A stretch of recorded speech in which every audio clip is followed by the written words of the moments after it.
Waalaikumsalam warahmatullahi wabarakatuh. Baiklah rekan-rekan, saya akan menjadi moderator pada debat kita pada sore ini. Perkenalkan, nama saya Serisa Wulandari Akyas dengan NIM 2330202071. Selanjutnya kepada tim pro, silakan memperkenalkan diri. Baik, terima kasih kepada moderator. Perkenalkan, saya Siti Clara Gusyaningsi dengan NIM 2330202033. Saya pembicara pertama dari tim pro. Baik, terima kasih moderator. Perkenalkan, nama saya Suci Aulia Putri selaku pembicara kedua dari tim pro dengan nomor NIM 2330202030. Terima kasih kepada tim pro. Selanjutnya silakan kepada tim kontra untuk memperkenalkan diri. Perkenalkan, saya dari tim kontra dengan nama Astia Setiawan dengan NIM 2130201066. Perkenalkan, nama saya Kodri Al-Rahman dengan NIM 23302203060. Perkenalkan, nama saya Desfarinda dengan NIM 2330203018. Terima kasih. Baik, saya akan membacakan waktu untuk masing-masing pembicara. Pembicara 1, 3 menit masing-masing tim. Pembicara kedua, 5 menit masing-masing tim. Dan untuk pembicara ketiga, 3 menit masing-masing tim. Baik, selanjutnya silakan kepada pembicara 1, tim pro menyampaikan argumentasinya. Kepada pembicara 1 dipersilahkan. Baik, terima kasih kepada moderator. Pada kali ini saya akan menjelaskan tentang Presiden Prabowo Subianto resmi meluncurkan Badan Pengelola Investasi Daya Anagata Nusantara atau Danantara. Kebijakan Danantara ini merupakan kebijakan pemerintah Indonesia yang bertujuan untuk mengoptimalkan pengelolaan investasi negara melalui konsolidasi aset negara, terutama badan usaha milik negara atau yang biasa kita sebut dengan BUMN. Terdapat satu badan pengelola investasi yang disebut dengan Danantara. Nah, Danantara ini merupakan singkatan dari Daya Anagata Nusantara yang diharapkan dapat meningkatkan efisiensi dan daya saing BUMN serta mendukung pertumbuhan ekonomi jangka panjang Indonesia. Kemudian mengoptimalkan pengelolaan aset BUMN, meningkatkan efisiensi dan daya saing BUMN, dan juga mendukung pertumbuhan ekonomi jangka panjang.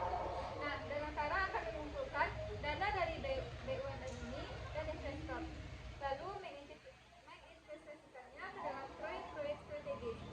Danantara akan mengelola dividen BUMN, termasuk dengan dividen holding investasi operasional. Danantara akan beroperasi dengan prinsip corporate governance, transparansi, dan akuntabilitas.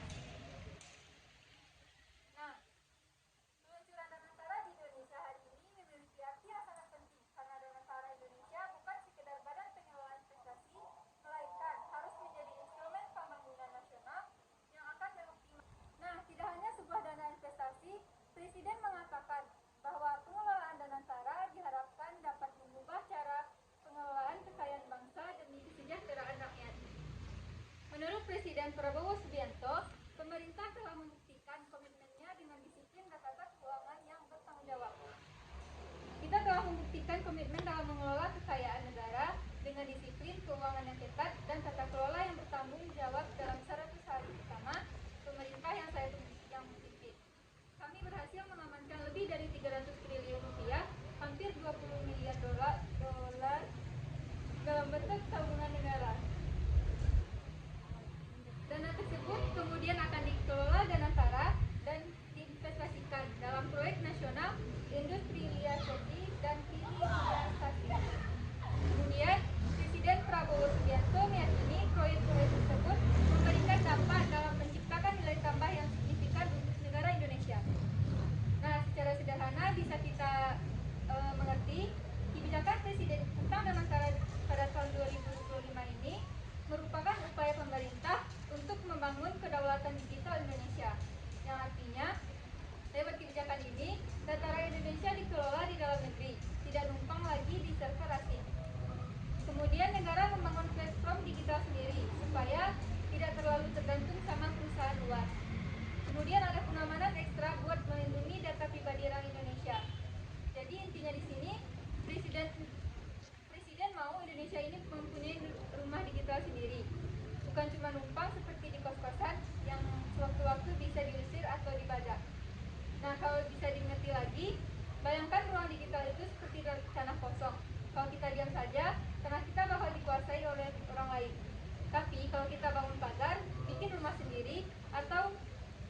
kita atur jalan masuknya, kita jadi berdaulat atas tanah itu.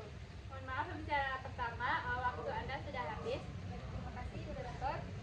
Selanjutnya kepada tim kontra, silakan pembicara satu untuk menyampaikan argumentasinya.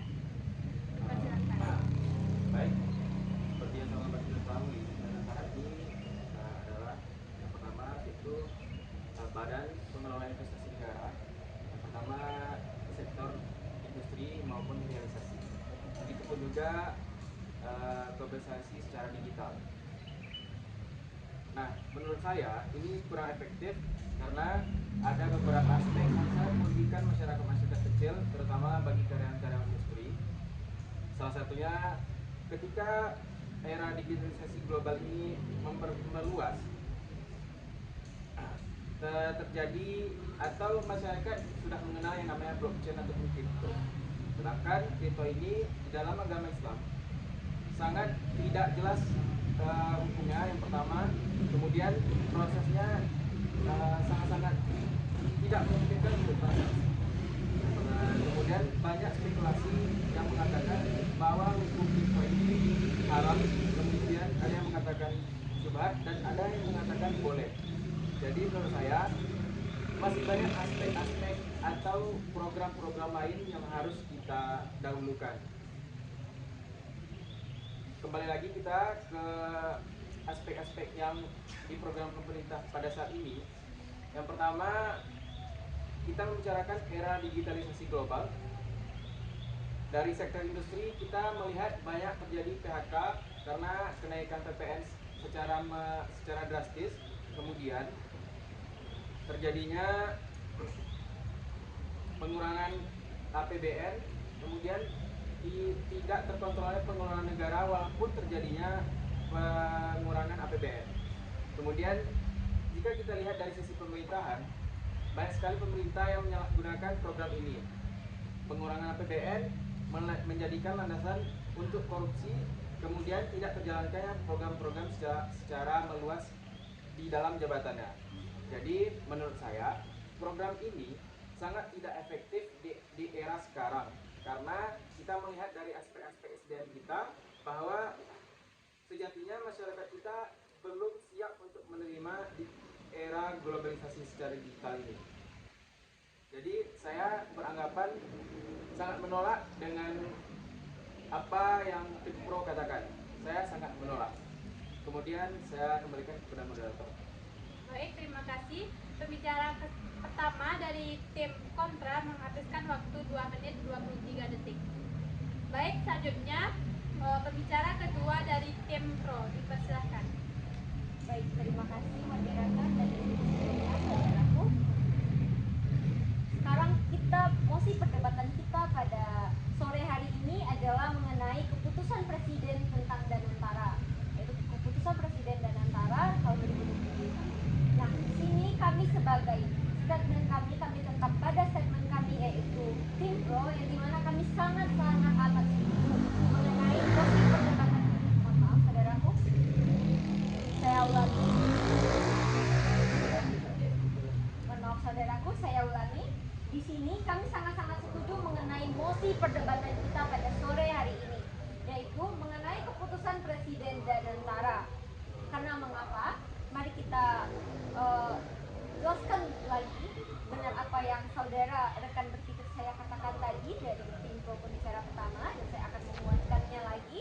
Kebijakan Presiden tentang Danantara 2025 ini merupakan keputusan strategis pemerintah untuk mengembangkan platform digital nasional yang berbasis BUMN dengan tujuan mengelola layanan digital publik secara mandiri, terintegrasi, dan aman. Danantara dirancang sebagai ekosistem digital lokal yang bisa menampung data, layanan, dan inovasi tanpa ketergantungan pada korporasi asing. Nah, kebijakan ini melibatkan BUMN digital seperti Telkom, PLN, dan Peruri untuk menyediakan infrastruktur, cloud, data center, dan keamanan cyber. Nah, targetnya di sini saudaraku, kedaulatan digital, efisiensi layanan pemerintah, dan juga pemberdayaan talenta teknologi di dalam negeri. Nah, Jadi instruksi moderator. baik, silakan saudaraku. Saudara berpikir kami dari tim Pro, kami mengatakan di sini bahwasanya tadi saudara mengatakan tidak adanya, maksudnya itu orang asing yang ikut serta dalam Danantara ini. Sedangkan dalam strukturnya sendiri betapa banyak orang asing yang terlibat dalam Danantara tersebut. Itu bagaimana sebenarnya saudara? Dan kemudian yang kedua, apa jaminan bagi saudara kalau Danantara ini tidak akan menimbulkan korupsi-korupsi yang baru, sedangkan dana lebih kurang 14 miliar itu ada di Danantara? Bagaimana caranya agar saudara meyakinkan bahwasanya korupsi tidak akan terjadi di Danantara, dan bagaimana pertanggungjawaban saudara terkait tentang tidak adanya orang asing, sedangkan dalam struktur tersebut banyak orang asing yang ada di dalam struktur Danantara? Saya kembalikan kepada moderator. Baik, terima kasih saudaraku. Izinkan saya melanjutkan argumen saya. Yang pertama, kebijakan ini berbasis hukum dan amanah konstitusi saudaraku. Karena kami di sini bersumber pada Undang-Undang Nomor 19 Tahun 2003 tentang BUMN. Pasal 2 menyebutkan bahwa tujuan pendirian BUMN adalah memberikan sumbangan pada perekonomian nasional dan menyediakan barang atau jasa berkualitas tinggi bagi masyarakat lokal. Nah, Danantara ini sebagai proyek BUMN digital adalah bagian dari misi itu. Ini bukan proyek ambisi pribadi presiden sendiri, melainkan amanat undang-undang yang dijalankan sesuai wewenangnya sebagai kepala negara. Jadi, kalau ada yang bilang ini kebijakan sepihak, coba baca undang-undangnya dulu, baru saudara berbicara. Nah, selanjutnya pemimpin yang diam adalah pemimpin yang gagal. Nah, sesuai dalam Quran surah An-Nisa ayat 258, Allah Subhanahu wa taala memerintahkan, apabila kamu menetapkan hukum di antara manusia, maka hendaklah kamu menetapkannya secara adil. Presiden tidak hanya diberi amanah untuk memimpin, tapi juga membuat keputusan penting untuk melindungi dan memajukan rakyat. Ketika ruang digital dipenuhi ancaman dari pencurian data, hoaks, hingga dominasi asing, apakah pemimpin harus diam saja? Nah, izin menjawab pertanyaan saudara yang tadi. Silakan saudaraku. Sudah 2 kali beliau mengatakan bahwasanya agar Indonesia terhalang dari investasi asing, sedangkan dalam struktur itu ada investasi asing. Dan pertanyaan saya belum juga dijawab, bagaimana caranya agar Danantara ini tidak terjadi korupsi di sana? Saya kembalikan. Baik, terima kasih saudaraku. Saudara pembicara kedua dari tim Pro tadi bertanya bahwasanya Danantara ini banyak investasi asing. Memangnya ada bukti saudara? Apakah ada bukti yang menyatakan bahwa Danantara banyak terlibat investasi asing di dalamnya? Dan juga perlu saudara pahami bahwasanya Danantara ini dibuat untuk menyejahterakan masyarakat Indonesia, untuk melindungi masyarakat Indonesia dari keamanan data. Jadi tidak semena-mena dibuat untuk hanya keinginan presiden saja. Jadi saudaraku, marilah saya sebagai pembicara kedua dari tim Pro mengajak saudara tim kontra untuk setuju dengan statement kami bahwasanya Danantara ini benar-benar sangat bermanfaat untuk Indonesia. Karena mengapa saudaraku? Tujuan kita harus fokus kepada tujuannya. Tujuannya apa? Tujuannya untuk melindungi data dari kejahatan cyber. Itu juga saya ingin menjawab pertanyaan dari saudara dari tim pembicara kedua dari tim Pro tadi yang mengatakan apakah ini tuh bisa mengurangi adanya korupsi. Nah, dengan adanya keahlian data kita bisa mencari di mana itu letak-letak sumber korupsi, di mana itu dana-dana yang tidak mungkin tidak terbaca, mungkin tidak bertemu, tidak efektif dananya, tidak efisien, maka itu bisa kita cari. Nah, untuk penanggulangan korupsi ini Danantara sangat disarankan. Jadi kami mengajak sekali lagi kepada saudara kami dari tim kontra untuk marilah saudaraku sama-sama kita menyetujui adanya program pemerintah Danantara ini karena manfaatnya untuk kita juga. Contohnya, beberapa waktu lalu terjadi kebocoran 204 juta data pemilih dari KPU dan data pasien dari EHAC. Kita bicara soal data sensitif, nama, nomor KTP yang jatuh ke tangan entah siapa. Ini bukan sekedar pelanggaran privasi, tapi ini ancaman terhadap kedaulatan negara, saudaraku. Tidakkah saudara berpikir demikian? Kalau bukan negara yang mengelola infrastruktur digitalnya sendiri, lantas siapa? Swasta? Korporasi luar? Tentu tidak. Itulah kenapa Danantara penting agar kita tidak berpindah tangan seenaknya. Nah, bukan hanya teknologi, ini juga soal akses dan keadilan, saudaraku. Saudaraku yang terhormat, digitalisasi bukan hanya soal aplikasi canggih atau jaringan 5G di kota besar. Pembicara kedua, waktunya sudah habis. Terima kasih, saudaraku. Baik. Baik, selanjutnya silakan kepada pembicara kedua tim kontra dipersilakan. Baik, terima kasih moderator. Kami dari tim kontra mengatakan sendiri bahwasanya kami sangat tidak setuju dengan mosi kita pada perdebatan kali ini. Karena menurut kami Danantara merupakan cara negara untuk menginvestasikan dana BUMN untuk diinvestasikan terus, sedangkan ini akan menimbulkan adanya korupsi-korupsi baru. Kenapa kami katakan demikian?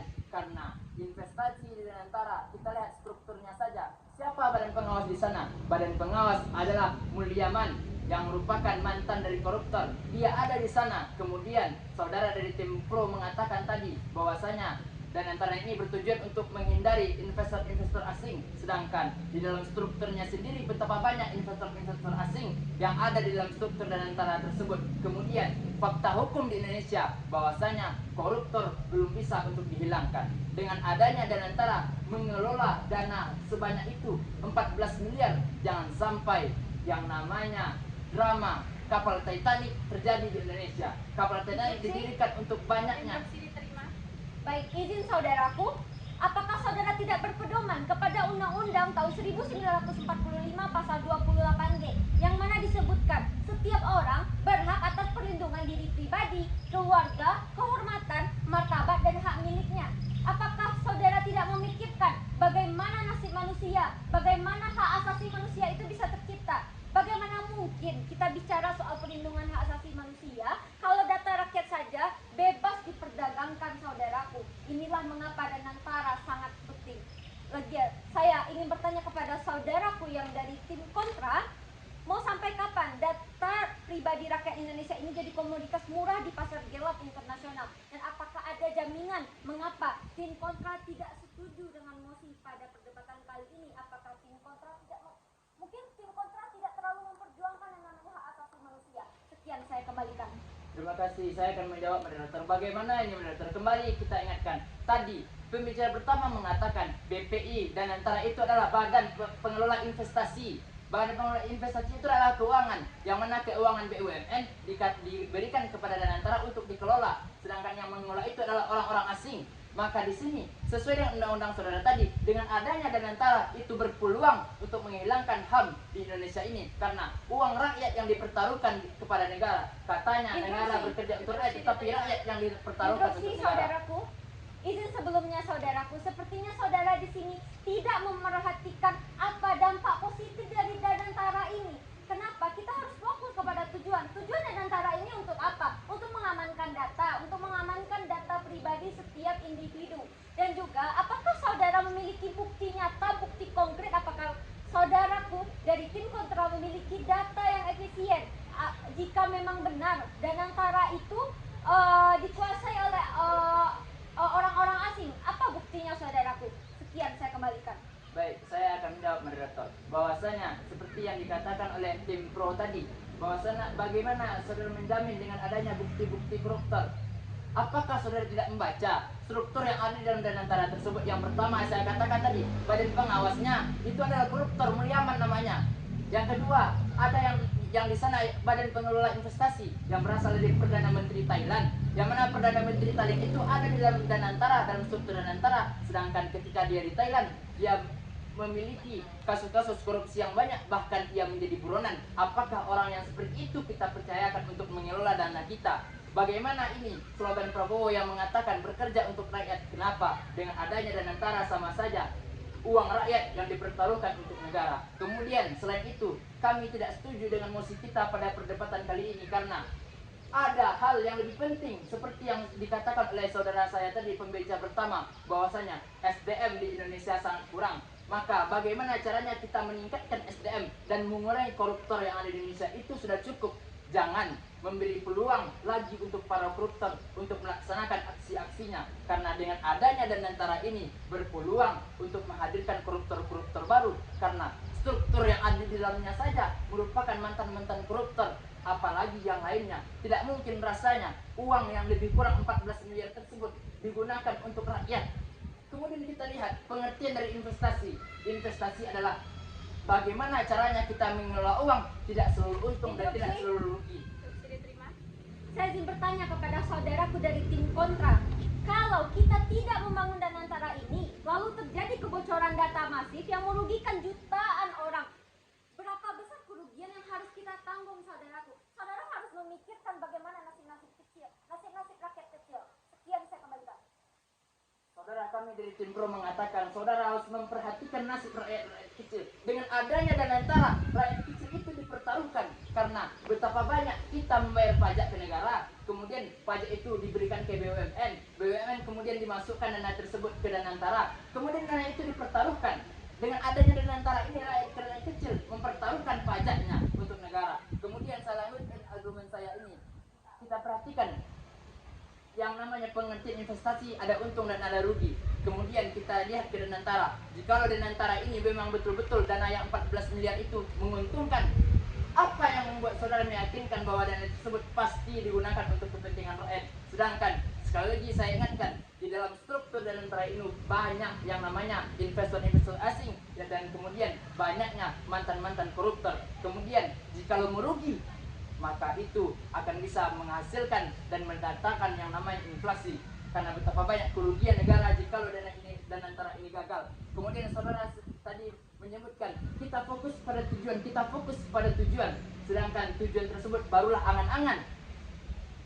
Tetapi saudara tidak melihat bagaimana banyaknya kerugian, kemudaratan yang bisa kita yang bisa terjadi di dalam Danantara ini. Sebagaimana sesuai dengan kaidah usul fikih mengatakan bahwasanya menghindari kemudaratan lebih diutamakan daripada mendatangkan kemaslahatan. Kemudaratan apa yang akan kita hindari? Yaitu jangan sampai dengan adanya Danantara mendatangkan koruptor-koruptor yang baru, mendatangkan peluang bagi koruptor untuk mengkoruptor lagi, karena tidak ada jaminan bagi seorang pembunuh tidak akan pernah membunuh lagi. Tidak ada jaminan bagi seorang yang cabul tidak akan berhenti untuk mencabul lagi. Begitu juga struktur yang ada dalam Danantara adalah mantan koruptor, maka tidak ada yang menjamin bagi mereka untuk tidak melakukan koruptor lagi. Kemudian, Maaf, saudara, waktunya sudah habis. terima kasih moderator. Baik, selanjutnya kepada pembicara ketiga tim kontra dipersilahkan. Baik, saya mewakili tim kontra berpendapat bahwa kebijakan Danantara 2025 yang dicanangkan Presiden bukanlah solusi yang nyata untuk mempercepat kemajuan bangsa. Justru program ini lebih banyak membawa risiko ketidaktentraman, pemborosan anggaran, dan ketidakadilan sosial. Kami menilai niat baik saja tidak cukup, eksekusi yang lemah dan prioritas yang salah justru bisa memperburuk kondisi negara. Beberapa poin yang dapat saya sampaikan yaitu ketidaksiapan infrastruktur dan sumber daya daerah. Program ini mengandalkan kesiapan daerah-daerah untuk bertransformasi secara cepat. Padahal fakta di lapangan menunjukkan bahwa banyak daerah belum memiliki akses memadai terhadap layar dasar. Tanpa fondasi yang kuat, Danantara 2025 hanya akan melahirkan ketimpangan yang baru. Yang kedua, mengabaikan masalah sosial yang lebih mendesak. Ketika jutaan rakyat masih berjuang untuk mendapatkan pendidikan yang layak, akses kesehatan, dan lapangan pekerjaan, menggelontorkan triliunan rupiah ke sektor digitalisasi dan proyek futuristik terasa tidak berpihak kepada kebutuhan rakyat. Ini adalah bentuk salah prioritas yang nyata. Dan yang terakhir, minimnya transportasi dan pengawasan. Sejauh ini mekanisme pengawasan. Instruksi diterima. Tadi saya mendengar pembicara ketiga tim kontra membicarakan tentang pemborosan. Maka izinkan saya bertanya, apakah membangun benteng pertahanan digital untuk 270 juta rakyat dianggap itu pemborosan? Sekian dikembalikan di dalam.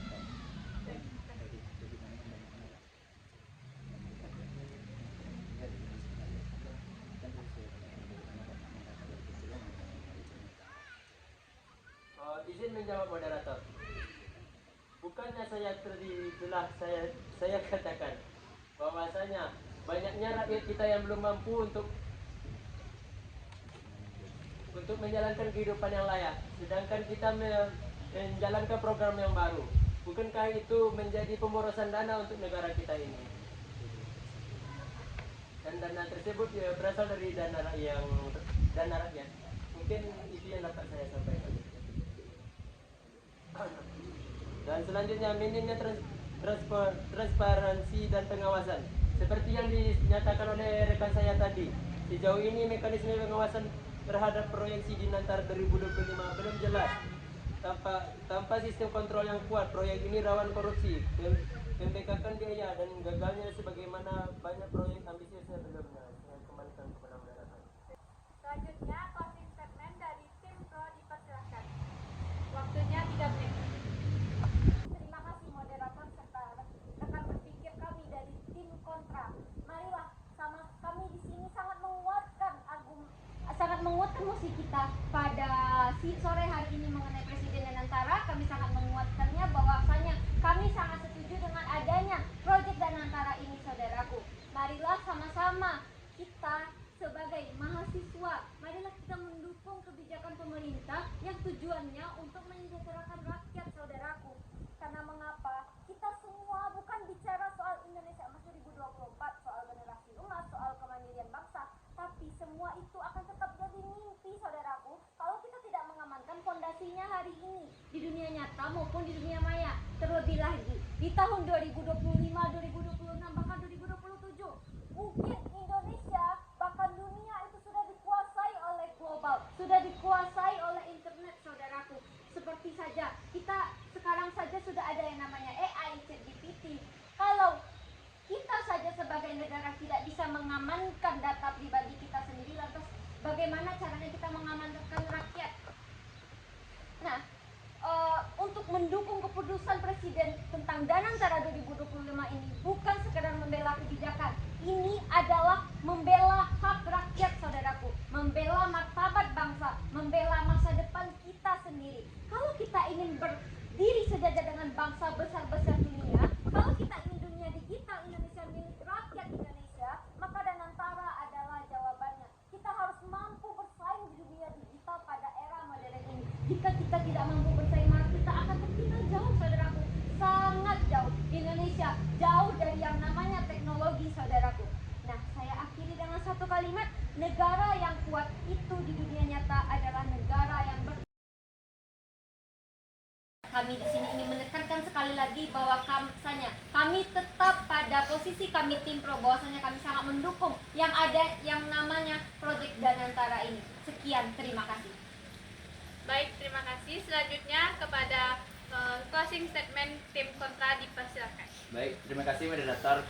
Izin lawan kami dari tim Pro, kami dari tim kontra mengatakan sekali lagi bahwasanya kami sangat tidak setuju dengan adanya BPI Danantara ini, karena yang pertama adalah kurangnya transparansi dalam Danantara ini. Buktinya apa? Ketika Danantara ada kasus di dalamnya, maka BPK tidak boleh untuk menggugat, maka KPK tidak boleh untuk melirik apa yang terjadi di dalam Danantara tersebut. Dan kemudian rakyat sendiri pun tidak boleh untuk menggugat bahwasanya jika ada terjadi kasus dalam Danantara, maka rakyat tidak ada hak untuk itu. Maka di sini kurangnya transparansi, kurangnya yang namanya membawa masyarakat dalam kebijakan negara. Ini sangat bertentangan dengan ayat Allah dalam Quran surah Ali Imran ayat 159, yaitu A'udzubillahi minasyaitonirrajim. Bismillahirrahmanirrahim. Fabima rahmatin minallahi lintalahum walau kunta faddan ghalizal qalbi lan faddu min hawlik fa'fu anhum wastaghfir lahum wasyawirhum fil amr. Fa idza azamta fatawakkal Allah, innallaha yuhibbul mutawakkilin. Dalam ayat ini, jikalau engkau ada bertentangan di antara kalian, maka bermusyawarahlah, terus teranglah, transparansilah. Karena maka dari ayat ini kita bisa menjelaskan setiap ada kebijakan, maka rakyat pun berhak untuk itu.